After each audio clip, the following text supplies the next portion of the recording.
Radhe Radhe everyone, कैसे हैं आप सब। होप करती हूँ आप सब बहुत अच्छे होंगे गाइस। सबसे पहले आप सभी को गोवर्धन पर्व की ढेर सारी शुभकामनाएं। तो देखिए, गोवर्धन वाले दिन सभी के घरों में गोवर्धन महाराज बनाए जाते हैं और शाम के समय उनकी पूजा भी की जाती है। तो देखिए, गोवर्धन जो बनाए जाते हैं वो सभी अपने अपने घरों में 3-4 बजे तक सभी बना देते हैं, मतलब रख देते हैं। फिर उसके बाद जो है शाम के समय पूजा की जाती है। तो गोवर्धन पूजा का जो शाम का समय होता है वो 6 बजे से रात के 8 बजे तक आपको पूजा कर देनी चाहिए। और हमारे यहाँ जो है बड़े बुजुर्गों का ये कहना होता है कि ये पूजा सिर्फ पुरुष लोग करते हैं, मतलब घर की औरतें जो हैं इस पूजा में हाथ नहीं लगाती हैं, सिर्फ वो तैयारी करके दे देती हैं। उसके बाद जो है पुरुष लोग जो है पूजा करते हैं, मतलब आदमी लोग पूजा करते हैं।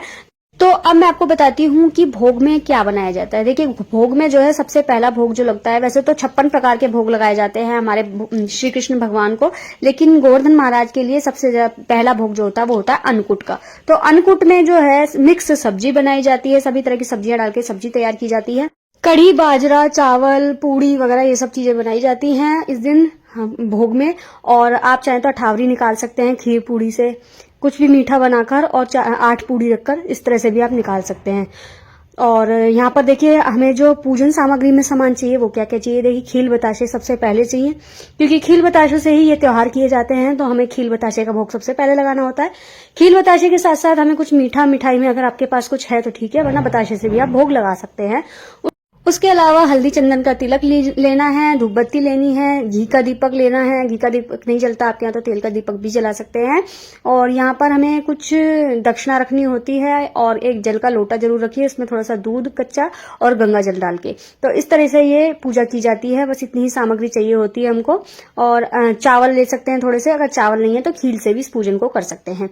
अब इसके बाद सबसे पहले हमको तिलक करना है सबको, हल्दी चंदन का सभी को तिलक करते हुए। और देखिए, जो ग्वाल वाल बने हैं ना, सबको आपको तिलक करना है, सिर्फ आपको गोवर्धन महाराज को ही नहीं करना। उसी के साथ साथ अगर आपके यहाँ ठाकुर जी हैं तो उनको भी वहां पर बिठा दीजिए, ठाकुर जी की भी पूजा कीजिए साथ में, अगर आपके यहाँ है तो सभी को आपको हल्दी और चंदन का तिलक करना है। उसके बाद अक्षत लगाने हैं, उसके बाद दीपक जलाना होता है।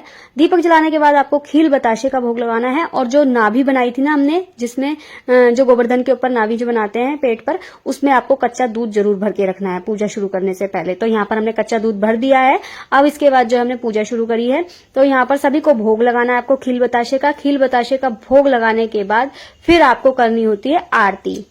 तो देखिए, जितनी भी पूजा कर रहे हैं ना, हमारे घर के जितने भी आदमी हैं वो सभी मिलकर कर रहे हैं। यहाँ पर औरत ने कोई हाथ नहीं लगा रही, मतलब पूजा करते समय। तो अगर किसी को इस बात के बारे में पता है कि यहाँ पर औरतें हाथ क्यों नहीं लगाती पूजा करते समय, सिर्फ आदमी ही गोवर्धन की पूजा क्यों करते हैं, तो प्लीज मुझे कमेंट में इसका रिप्लाई आंसर जरूर दें, क्योंकि मुझे नहीं पता कि ऐसा क्यों होता है। लेकिन ऐसा बड़े बुजुर्ग बोलते हैं, कहते हैं, तो इसलिए हम लोग भी ऐसा करते हैं। मतलब कहते हैं कि जो पहले से नियम और जो रीति रिवाज हमारे चले चले आ रहे होते हैं, हम उन्हीं को फॉलो करें तो ज्यादा अच्छा होता है। क्योंकि वैसे तो देखिए, गोवर्धन की परिक्रमा औरतें भी करती हैं। गोवर्धन जब बना सकती हैं तो गोवर्धन पूज क्यों नहीं सकती, ये मेरे को नहीं समझ में आता। लेकिन जिसको अगर पता है तो मुझे कमेंट में जरूर बताएं।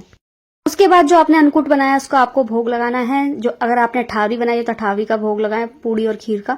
और जो भी कुछ आपने बनाया उसका भोग लगाने के बाद फिर आपको परिक्रमा करनी होती है। देखिए, गोवर्धन महाराज की 7 कोस की परिक्रमा है, ये आप सभी जानते हैं। जिसने भी लगाई होगी उनको पता है कि 7 कोस की परिक्रमा होती है गोवर्धन महाराज की। तो यहाँ पर जितने भी लोग गोवर्धन महाराज की पूजा करते हैं उन सभी को गोवर्धन महाराज के चारों तरफ 7 बार घूमना होता है।